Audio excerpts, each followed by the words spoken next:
For 3 years, my mornings unfolded the same way. A cup of coffee in one hand, a fragile thread of hope in the other. Across the table, Hannah sat with her phone, scrolling blankly, her expression always distant. Every day I tried.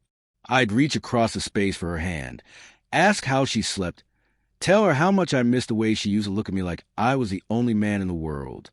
Her reply was always the same. I'm just tired. Then silence. That word, tired, became the wall between us. I wasn't asking only for physical closeness, but for connection, an embrace that lingered, a touch that meant something deeper, a glance that reminded me I was still seen. But my asking turned into begging, and my begging turned into routine. Each attempt was like speaking into a locked room where nothing ever echoed back. At first, I turned the blame inward. Maybe I'd stopped being interesting. Maybe the long hours at work had dulled me. So I tried harder.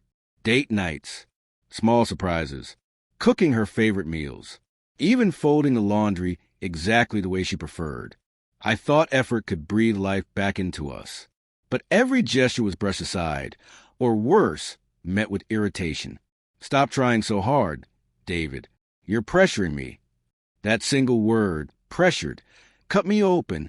I wasn't asking for the impossible, only for the closeness that once came naturally. Desperation took root. Some nights I stood in our bedroom doorway, watching her scroll herself to sleep, hoping she'd glance up and notice me. I'd whisper, "Do you want to talk? Do you still want me?" And she'd sigh, roll away and murmur, "Not tonight." Night after night, month after month, until rejection wasn't rare. It was the rhythm of our life.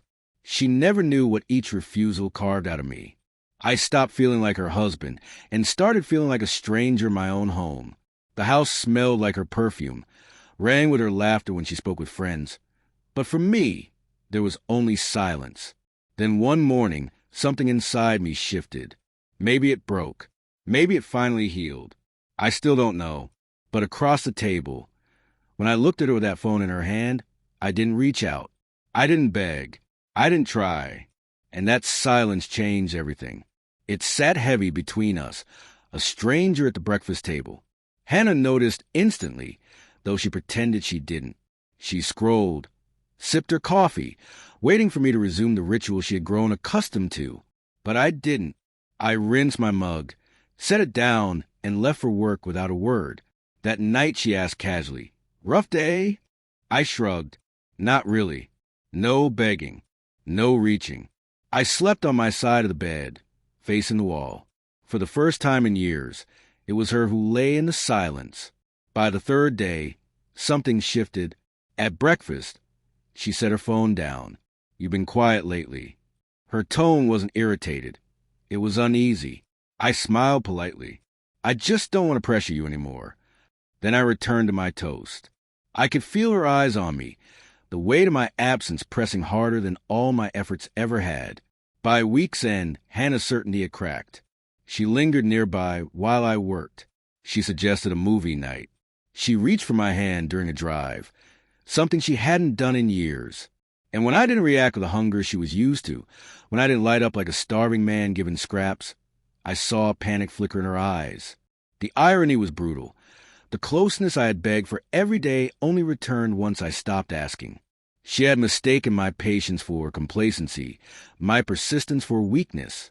But when it vanished, she realized it had been the thread holding us together all along. Late one night, as I headed to bed, she touched my arm. "David, what's happening to us?" Her voice trembled. I met her eyes and finally said the words I had swallowed for years. "You pushed me away, Hannah." And I finally stopped chasing. Her eyes filled with tears. "I didn't think you'd ever give up on me." That was the moment she understood. The begging had never been about desperation. It had been about love. And only when it stopped did she feel the emptiness I had lived with for so long. After that, things were different. Hannah hovered closer. She cooked my favorite meals. She slipped compliments into casual moments. She suggested a weekend away. Things she once dismissed as unnecessary suddenly became her priority. But by then, something inside me had changed too. I wasn't cold. I wasn't cruel.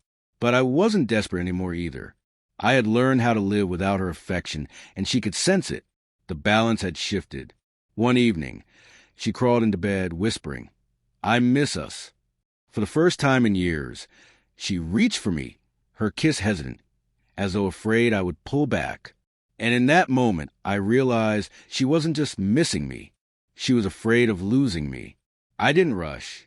I didn't fold instantly into her arms. I let her feel the silence she had created. "Hannah," I said softly, "I begged for us every day and you turned away. I can't tell if you're reaching for me because you love me or because you're afraid to be alone." Her eyes widened, tears welling. "I do love you. I didn't realize how much I needed you until you stopped asking." That was the cruel irony. The love I had wanted all along was there, but it took my silence to wake her up. From that night forward, things didn't magically transform. It wasn't some fairy tale fix. But she began showing up differently. She touched me without being asked. She laughed more, stayed close, really looked at me when I spoke.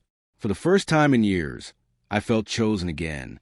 And me, I learned something I wish I'd known all along. Love can't be begged for. Desire can't be bargained. The harder you chase, the further it slips away. But when you reclaim your self-worth, when you stop pleading, the truth becomes clear. You were the one holding the foundation all along. So when people ask me what changed in my marriage, I tell them this: nothing shifted until I did. And the day I stopped begging was the day she finally started listening.